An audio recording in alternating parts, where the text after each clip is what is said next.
Юный возраст серьезным достижениям не помеха. Эту аксиому из года в год доказывают наши коми-спортсмены. Зачастую победы на крупных соревнованиях претворяют в жизнь мечту о сборной России. Так, в начале февраля в состав главной команды страны по спортивному ориентированию вошли Софья Лотацкая и Алексей Бурчак, воспитанники Республиканского центра детей и молодежи. Взять судьбоносное золото ребятам удалось на всероссийских состязаниях в Череповце и Петрозаводске. Я очень долго к этому шел, очень много работал над этим.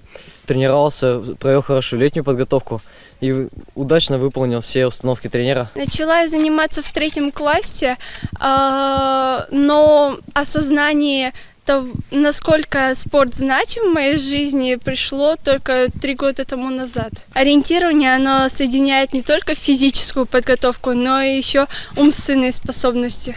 Главная особенность такой дисциплины – прохождение дистанции на незнакомой территории. В помощь спортсменам лишь компас и карта, на которой отмечены контрольные пункты. Задача лыжника или бегуна – преодолеть каждый пункт за минимальное время. В начале 2000-х достигать высоких результатов стало куда проще. В то время в нашем регионе впервые появляются электронные системы слежения. Электронная станция представляет собой такую пластиковую коробочку. Нужна для того, чтобы отмечаться туда чипом. Установка контрольного пункта происходит очень просто в современных условиях. На призму мы таким образом вставляем станцию.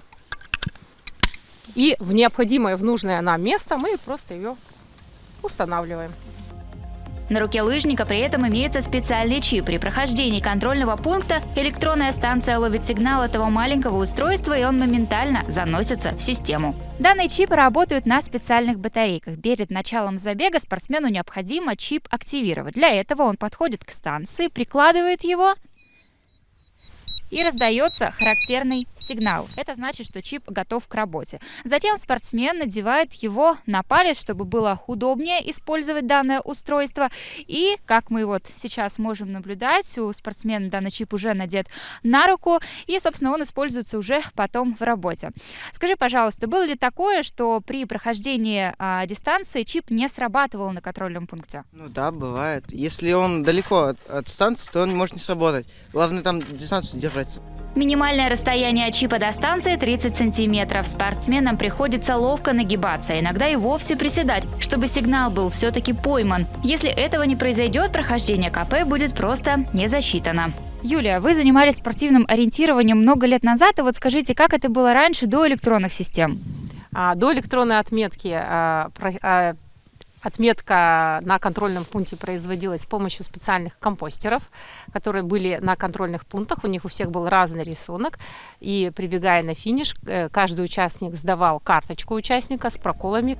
С появлением электронных систем соревнования по ориентированию стали честнее, а результаты достовернее. В былые времена спортсмены позволяли себе делать проколы на соревновательной карточке, не добегая до контрольного пункта. В итоге дистанция проходилась ими не полностью. Сейчас же с применением высоких технологий подобные хитрости не допускаются. Ориентирование буквально на глазах преобразилось.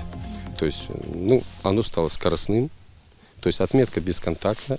Если спортсмен не нашел контрольного пункта, электронная станция не выдаст на головной компьютер, значит, информацию, что спортсмен прошел. В результате дисквалификация спортсмена.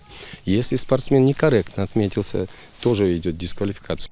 Аргео – еще одна важная инновация, активно используемая в спортивном ориентировании. Система изначально использовалась для подачи заявки на соревнования. Позже Аргео преобразовали. Сейчас с ее помощью при трансляции спортивных событий можно моментально вывести на экран результаты участников. Делается это с помощью мобильного приложения. Телефон соединяется с электронной станцией. Данные моментально считываются, передаются на главный компьютер, а оттуда уже в эфир.